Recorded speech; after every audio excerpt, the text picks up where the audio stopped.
राजस्थान की धरती पर चारण वंश में एक दिन कुछ अद्भुत घटित हुआ। जोधपुर के पास सुजानगढ़ क्षेत्र में स्थित सारदेशर नामक गांव में मेहाजी चारण और उनकी पत्नी देवी डोढ़ी के घर वर्षों तक संतान नहीं हुई थी। दंपत्ति ने कई व्रत उपवास किए, तप किया, पर संतान का सुख नसीब नहीं हुआ। एक दिन डोढ़ी देवी ने एक विशाल बरगद के नीचे बैठकर प्रार्थना की, हे आदिशक्ति, यदि तू साक्षात करुणा का रूप है तो मेरी कोख को अपनी कृपा से भर दे। उस रात उन्हें एक सपना आया जिसमें एक तेजस्वी कन्या प्रकट हुई और कहा, मैं तुम्हारे घर जन्म लूंगी, पर याद रहे, मैं केवल तुम्हारी संतान नहीं, समस्त ब्रह्मांड की ऊर्जा हूं। समय बीता और आश्चर्यजनक रूप से डोढ़ी देवी के घर एक दिव्य कन्या ने जन्म लिया। उसका नाम रखा गया करणी। बचपन से ही करणी साधारण बालिका नहीं थीं। वे खेल खेल में नागों से बात करतीं, शेरों को थपकी देतीं और अपने स्पर्श से मृत पक्षियों को जीवित कर देतीं। गांव के लोग पहले डरते थे, फिर श्रद्धा करने लगे। 5 वर्ष की आयु में करणी ने उपवास रखना शुरू किया और भोजन से अधिक ध्यान में लीन रहने लगीं। उनके बाल्यकाल की सबसे बड़ी घटना तब हुई जब उन्होंने गांव के एक कुएं में डूबे हुए बच्चे को अपनी हथेली से बाहर खींच लिया और कहा, जिसे मां बुलाए वो मृत्यु से भी लौट आता है। तभी से लोग उन्हें साधारण नहीं, अवतारी मानने लगे। विवाह से इनकार और आत्मिक व्रत का प्रारंभ जैसे जैसे करणी बड़ी हुईं, उनके सौंदर्य और तेज की चर्चा दूर दूर तक फैलने लगी। आसपास के राजघरानों से रिश्ता आने लगा, लेकिन करणी ने हर बार एक ही उत्तर दिया, मैं इस लोक की दुल्हन नहीं, संपूर्ण लोकों की माता बनूंगी। उनके पिता ने समझाया, समाज क्या कहेगा, कन्या ब्याही नहीं जाए तो अपशकुन मानते हैं। तब करणी मुस्कुराई और कहा, पिता, जिनके भीतर देवी जाग जाती है उनके लिए समाज की सीमाएं अर्थहीन हो जाती है। फिर भी समाज की दृष्टि को ध्यान में रखते हुए उन्होंने एक प्रतीकात्मक विवाह स्वीकार किया। काठिया नामक युवक से उनका विवाह हुआ। लेकिन विवाह के तुरंत बाद करणी माता ने सांसारिक जीवन को त्याग कर एकांत में तप शुरू किया। उन्होंने कहा, यह शरीर मेरी साधना का माध्यम है, न कि सांसारिक बंधनों का बंधक। वे अपने पति को भाई के रूप में मानकर जीवन भर ब्रह्मचर्य व्रत में रहीं। उनका यह निर्णय समाज में तूफान की तरह फैला, लेकिन माता के चमत्कारों ने हर आलोचक को मौन कर दिया। उन्होंने जंगलों में रहकर साधना की, जहां जंगली पशु उनके सेवक बन गए। शेर उनके पास बैठते, नाग उनके चरणों में लौटते और आकाश में गिद्धों का मंडल उनके ऊपर छाया करता। तब से वे करणी माता के नाम से पूजी जाने लगीं, जो जन्म से कन्या, आचरण से ब्रह्मचारिणी और शक्ति से साक्षात आदिशक्ति थीं। चमत्कारिक रूपांतरण और मृत को जीवन दान करणी माता के जीवन का सबसे प्रसिद्ध और रहस्यमयी प्रसंग तब घटा जब उनके एक प्रिय भतीजे लक्ष्मण की मृत्यु कपिल सरोवर में डूबने से हो गई। परिवार शोक में डूब गया। चारणों की परंपरा के अनुसार मृत्यु को भगवान की इच्छा मानकर स्वीकार किया जाता है, लेकिन करणी माता ने यह नहीं माना।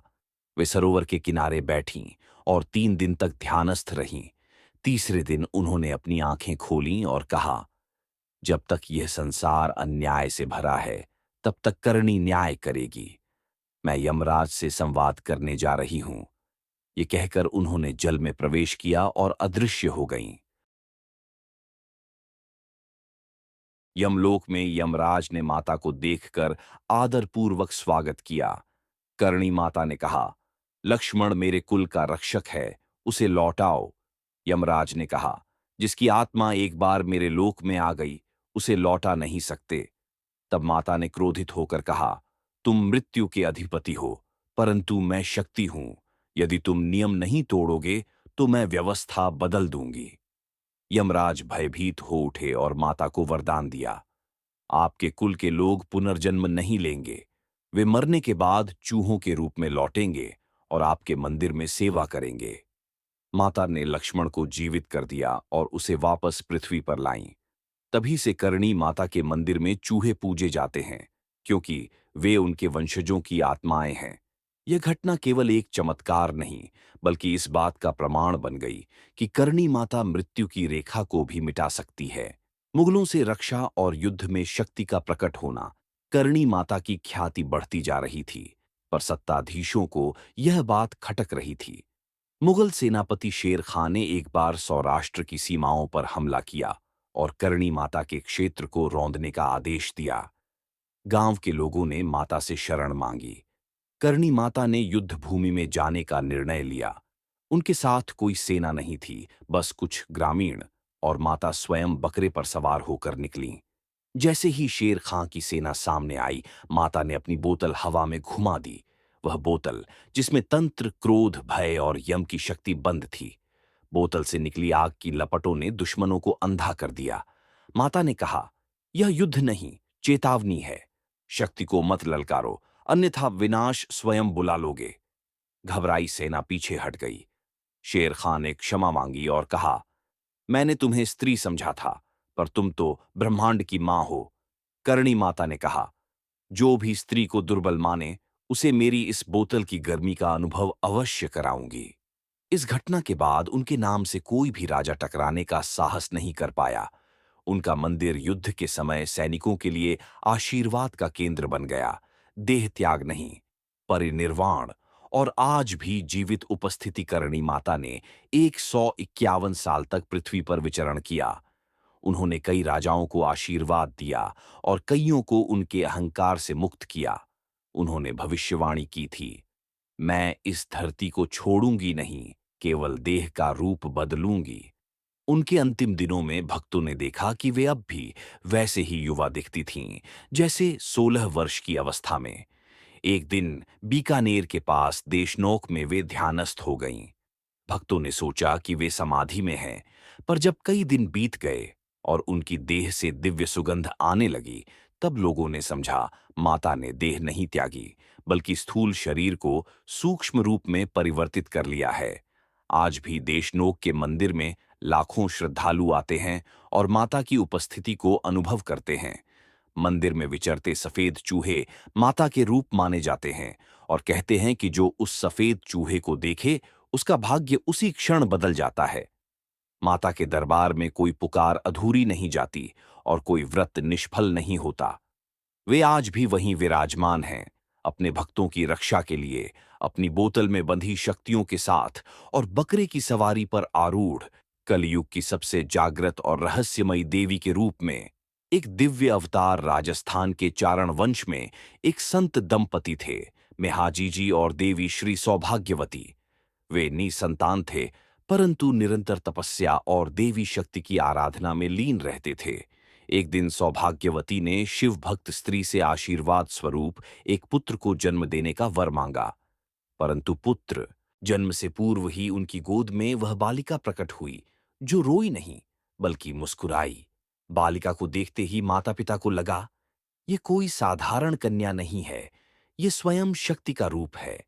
कन्या का नाम रखा गया करणी, क्योंकि उसका प्रत्येक कर्म लोक कल्याण के लिए होगा। बचपन से ही करणी माता ने सांसारिक मोह से दूरी बनाई। उन्होंने विवाह भी किया, परंतु विवाह के तुरंत बाद पति को संन्यास लेने की आज्ञा दे दी और स्वयं भी साध्वी का जीवन चुन लिया। उनकी तपस्या, सेवा और सिद्धि ऐसी थी कि लोग उन्हें साक्षात देवी मानने लगे। कहते हैं, बचपन से ही वे बाघों से खेलती थीं और जंगल में साधना के समय जंगली पशु उनकी सेवा करते थे। भरा जीवन जहां वे जातीं, वहां पानी निकलता, सूखा मिटता। करणी माता का जीवन ही एक तपस्विनी की तरह था, परंतु उनका प्रत्येक कदम चमत्कारों से भरा था। एक बार राजस्थान में भीषण अकाल पड़ा, कुएं सूख गए, तालाब सूख गए, जन जन व्याकुल हो उठा। तभी करणी माता ने पदयात्रा करते हुए सूखी धरती पर त्रिशूल से प्रहार किया और वहीं से मीठे पानी का झरना फूट पड़ा। ये वही डेसौकी बावड़ी कहलाती है, जो आज भी बीकानेर के पास स्थित है। एक और बार जब एक गांव में कुष्ठ रोग फैला था और सब डर के मारे एक दूसरे से कटने लगे, करणी माता वहां गईं। उन्होंने उन रोगियों को गले लगाया, स्पर्श किया और मंत्रोच्चार से जल छिड़क कर उन्हें रोगमुक्त किया। वे कहती थीं, मैं न रोग देखती हूं न दोष, केवल भक्ति देखती हूं। उनके स्पर्श मात्र से भेड़िए शांत हो जाते, विषधर नाग उनके चरणों में बैठते और जिस गांव में वे जातीं, वहां वर्षा हो जाती थी। रिडमला जी के राज्य की रक्षा, शक्ति के रूप में माता का प्रकट होना करणी माता केवल एक साध्वी नहीं, बल्कि एक संरक्षक देवी भी थीं। रिडमलजी नामक एक प्रतापी राजपूत योद्धा को जब मुगल सेना ने घेर लिया, तो उसने अपनी आस्था के अनुरूप करणी माता से मन ही मन प्रार्थना की। कहते हैं, युद्ध भूमि में जब शत्रु आगे बढ़े, तभी अचानक आंधी उठी और रेत के तूफान में से करणी माता अष्टभुजा रूप में प्रकट हुईं, हाथ में त्रिशूल, चक्र, गदा, खप्पर और खंजर लिए। उन्होंने अकेले ही दुश्मनों को खदेड़ दिया। रिडमलजी ने उसी स्थान पर एक मंदिर की नींव रखी और करणी माता को अपना कुलदेवी मान लिया। वह स्थान बाद में करणी गांव कहलाया।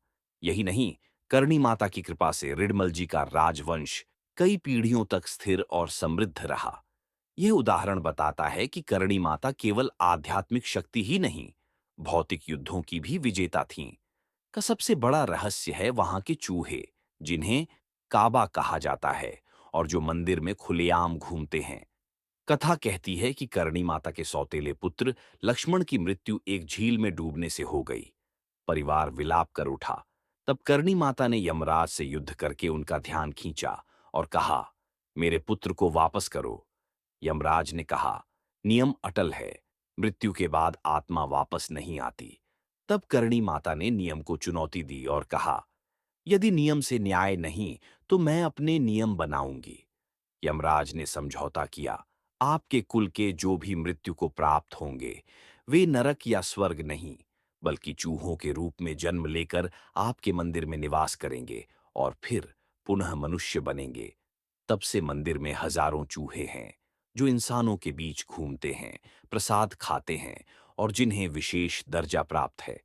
कहा जाता है, यदि कोई सफेद चूहा दिखे, तो यह करणी माता की कृपा का संकेत है, और यदि कोई चूहा आपके प्रसाद में आ जाए, तो समझिए कि स्वयं माता ने उसे ग्रहण किया है। जब देवी ने देह का त्याग किया और शक्ति रूप में स्थायी हो गईं, करणी माता ने लगभग 150 वर्षों तक धरती पर निवास किया। यह कोई कथा नहीं, साक्ष्य है। बीकानेर राज्य और अन्य क्षेत्रों में उनके जीवन से संबंधित लिखित प्रमाण मौजूद हैं। कहा जाता है कि उन्होंने स्वयं अपने देहत्याग की घोषणा की थी। एक दिन उन्होंने अपने शिष्यों और भक्तों को बुलाया और कहा, अब मेरी सांसारिक लीला पूर्ण हुई। मैं अब स्थूल रूप में नहीं, सूक्ष्म रूप में हर स्थान पर रहूंगी। वे देविक रूप में एक पहाड़ी पर बैठीं, आंखें बंद कीं और तेज प्रकाश के साथ विलीन हो गईं। वहां आज एक दिव्य स्थल बना हुआ है, जहां लोग उनकी समाधि पर सिर झुकाने जाते हैं। माता ने यह स्पष्ट कर दिया था कि वे केवल राजस्थान की देवी नहीं, वे उस चेतना की देवी हैं जो अन्याय, मृत्यु, भय और अंधकार से लड़ने के लिए जन्म लेती है। तभी तो कहा जाता है, करणी माता कहीं जाती नहीं, जहां भक्त बुलाए वहीं प्रकट हो जाती है। अंग्रेज शासन के दौरान एक ब्रिटिश अफसर करणी माता मंदिर आया और अज्ञानतावश उसने वहां घूम रहे एक चूहे को मार डाला। पुजारियों ने उसे रोका तो उसने कहा, यह तो चूहा है, इसे देवत्व क्यों देते हो? पुजारियों ने माता की कथा सुनाई, पर वह हंस पड़ा। उसी रात उस अधिकारी को एक सपना आया, जिसमें सफेद चूहा बनकर एक तेज चमकती आत्मा उसके सीने पर बैठी और बोली, तूने शरीर को मारा है, पर मेरी ऊर्जा को नहीं। प्रायश्चित कर, अन्यथा नींद से भी डर लगेगा। सुबह होते ही वह भयभीत हो उठा और स्वयं मंदिर में आकर क्षमा मांगी। तभी मंदिर के पुजारी ने कहा, जिसे तुमने मारा था, वह आज पुनः जन्म ले चुका है। देखो, वह सफेद चूहा फिर से आया है। तब से उस अफसर ने चूहों को सम्मान देना शुरू किया। मृत्यु नहीं होती, केवल रूप बदलता है। कई भक्तों ने आज भी यह अनुभव किया है कि माता केवल एक मूर्ति नहीं, बल्कि चेतन ऊर्जा है। एक बार एक बच्चा मंदिर में खो गया। माता पिता रोते हुए काबों के बीच तलाश कर रहे थे। तभी एक सफेद चूहा एक विशेष मार्ग की ओर भागा और वहां बच्चा मिल गया। एक महिला जो बांझ थी ने चूहों को दूध पिलाया और सफेद चूहे के दर्शन के बाद ही गर्भवती हुई। एक बुजुर्ग ने कहा, मैंने मां को अपने सपने में देखा। उन्होंने कहा, मैं तुझे लेने नहीं, जीने का कारण देने आई हूं। और अगली सुबह उसकी बीमारी चली गई। मंदिर के गर्भगृह में कोई विशेष प्रकाश नहीं, फिर भी देवी की आंखें चमकती हैं। कहा जाता है, यदि तुम्हारे भीतर सच्ची श्रद्धा है, तो करणी माता की मूर्ति तुम्हारे भीतर बोलती है,